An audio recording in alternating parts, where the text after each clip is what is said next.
Така, ние предложуваме понатаму, инаку веќе споменавме денес кој прилистувавме весници на една тема, граѓаните се жалат на тоа дека нема доволно чешми низ градот.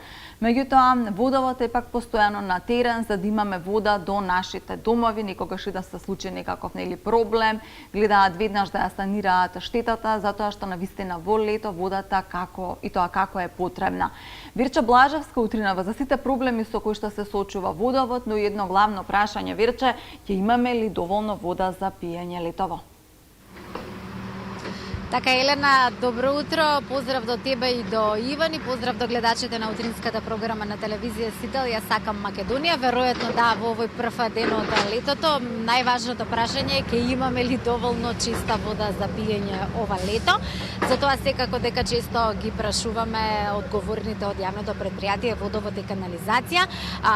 Еден од одговорите е брзо и навремено решавање на сите оние дефекти кои што постојано се случуваат. Предпријатието има бројни тековни активности. Утрово овде сме на терен заедно со нив во општина Газибаба да присуствуваме токму на една таква, ако не се лажам, тековна активност. Ќе зборуваме со раководителот на сектор Водовод, Горан Ковчегарски, ова утро, а ќе присуствуваме и буквално со сите овие работници овде за да видиме што утрово ќе се работи. Добро утро и добро ни дојдовте во Ја сакам Македонија. Добро утро, добро ве најдов. Поздрав до вас и до гледачите на Сител телевизија. На што присуствуваме ова утро? За каква активност станува збор? Што ќе имаат можност да видат гледачите на Ја сакам Македонија? Така, утрово станува збор за активност поврзана со санирање на дефект од тековна природа, значи станува збор за дефект на цевка од сопречникот FI-80, таа е лиена цевка. И по сознание, односно по откривање на овој дефект, ние веднаш утрово пристапуваме на санација, односно спроведување на одредени активности, да доведеме повторно во функција исправноста на ова цевка, на овој потек. Што е оно што како механизација е потребно за да се заврши оваа работа, да се санира дефектот, да се среди? Што се ви е потребно од механизација? Па вака, во зависност од дефектот и потребата од механизацијата исто така е, мислам, различна. Конкретно во овој случај имаме, значи, градежна машина, односно скип кој што мора да ни овозможи пат фронт до цевката, за потоа нашите колеги пристапат кон санирање конкретно на дефектот.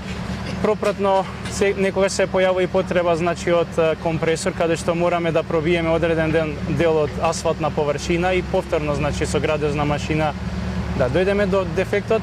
Понекогаш ни е потребна и цистерна за снукување, односно вакуум цистерна која што овозможува, односно доколку се полни самиот ров каде што спроведуваме активноста на санација на дефектот, да издренираме таа вода, се со цел, значи, да дојдеме до суштината на проблемот.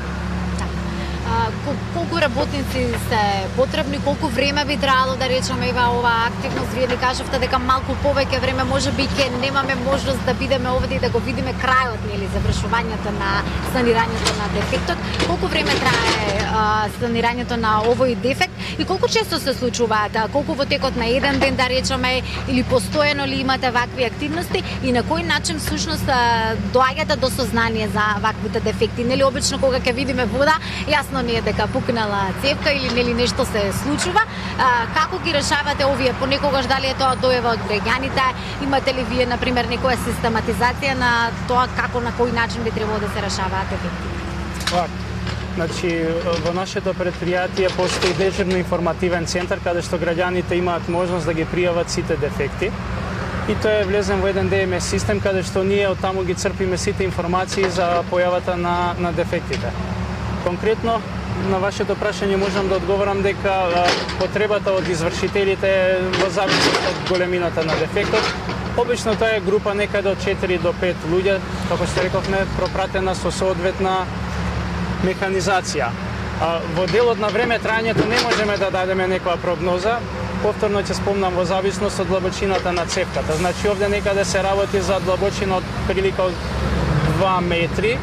И секако потребно е сега градежната машина да си го изврши својот дел, да дојде до таа длабочина, да ни овозможи нас, значи, да ни отвори цевката и се надевам дека не би требало повеќе од, што знам, прогноза 2 до 3 часа, да, ако се биде како што треба, ако се е во ред, значи да го санираме дефектот. Зошто го кажувам ова?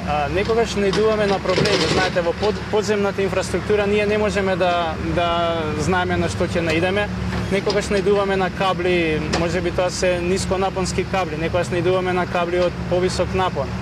И друга пропратна инфраструктура која што ни прави едноставно обструкција и ние не можеме во тој момент да го санираме дефектот во она предвидено време што ние сме го планирале.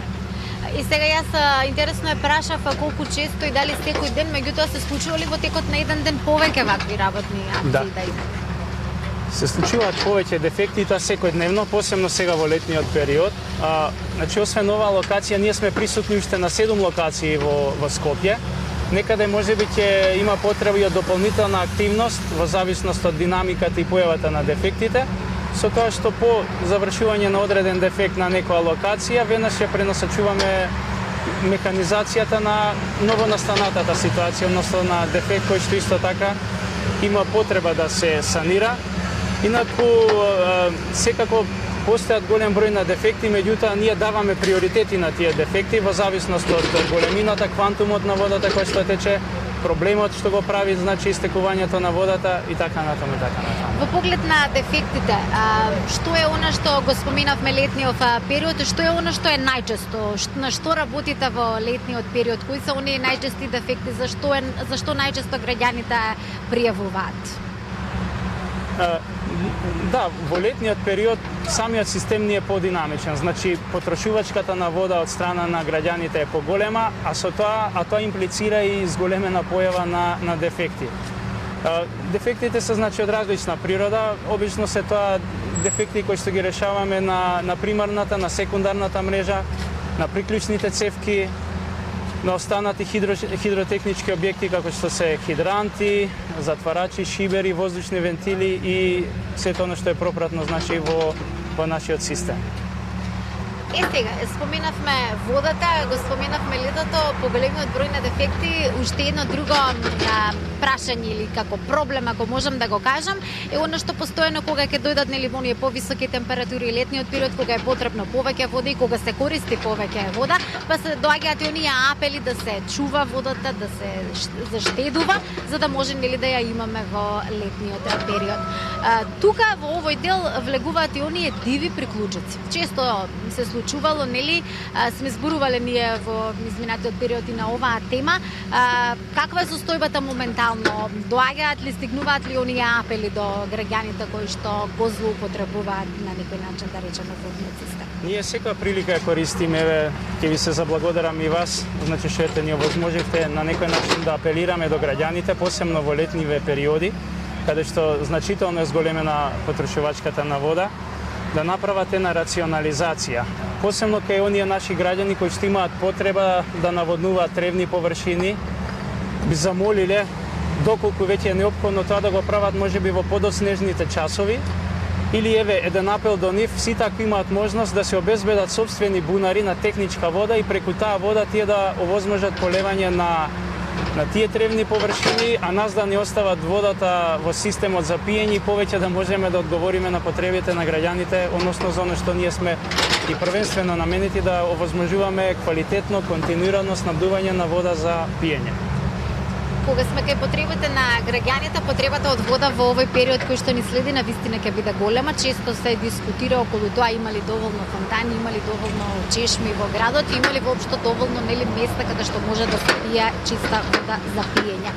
На ова верувам прашање сите би сакале да добијат одговор, ќе имаме ли доволно вода, чиста вода за пиење ова лето? Да, ова година ни дава малку така поголема надеж, затоа што самата издашност на извориштата е подобра за разлика од претходната година и се надеваме дека ситуацијата ќе биде подобра. Меѓутоа, кога ги спомнавте чесмичките за пиење и сето на што значи се користи за јавни потреби, исто апел до граѓаните. Оние чешмички кои што имаат значи временски вентил да се користат правилно, да не се оштетуваат. Затоа што ако се оштетат, тие веќе почнуваат бесконтролно да течат и покрај тоа, значи, млазот некогаш и не доаѓа до оној собирниот сад, па се излева водата и надвор од површината на самата фонтана и тоа малку и грубо изгледа за самата околина. Да, мислам дека ќе имаме доволна количина на вода, меѓутоа сепак водата е богатство за кое што ние треба навистина да се грижиме. Ќе го искористам моментот. Ние пиеме вода втора по квалитет после Виена, значи после виенската вода, и така тоа навистина треба да го цениме и да го чуваме. Дефинитивно овие апели би требало да дојдат до сите, затоа што буквално еве на почеток од летото во пресретни са високите температури и секако во секој момент кога можеме на секаков начин да ја чуваме водата затоа што ќе ни биде потребна. И на самиот крај уште еднаш за сите оние кои што ете можеби во овој момент на каква акција присуствуваме ова утро, нема да можеме да го видиме крајот, верувам дека ќе биде нели успешен и дека брзо ќе завршите, нема многу време да се задржите, што има можност барем накратко да видат гледачите. Точно така, значи да повториме, присуствуваме на активност поврзана со санирање на дефектна цевка од пресник FI80. Ние се надеваме дека и не очекуваме овде да имаме нека посебна обструкција и се надеваме дека за релативно кратко време ќе го санираме овој дефект и ќе возможиме повторно континуирано снабдување на водата до граѓаните. Ви благодарам што ова утро одвоивте време и на некој начин што вашите обврски и активности некако ги приспособивте во овој период за да можеме да имаме можност да им го пренесеме тоа и на гледачите на нашата утринска програма. Ви благодарам за времето и за информациите. Ви благодарам и на вас. Ние сме секогаш тука присутни, значи како јавен сервис на граѓаните, стоиме на располагање и ќе се трудиме максимално да одговориме на нивните потреби. Тоа беше Горан Ковчегарски, раководителот на сектор водовод од јавното предпријатие Водовод и канализација, а работниците позади мене средуваат дефект кој што се надевам дека за кратко и брзо време ќе успеат да го санираат, затоа што верувам дека после тоа веќе се селат на следна локација каде што исто така би требало да работат во служба на граѓаните. На сите верувам дека заедничка цел ни е да имаме чиста и доволно вода за пиење во пресред на летниот период и во пресред на високите температури. Колеги, толку, ова беше второто и последно јавување во живо за денешното издание на Сакам Македонија. Ти благодариме, Верче, на вистина импресивно јавување директно од терен, каде следиме работата на јавното предпријатие Водовод и канализација. Дознавме кои се најчестите дефекти во овој летен период, но и добивме корисни совети како во овој период да зачуваме повеќе водата и како правилно да ја користиме.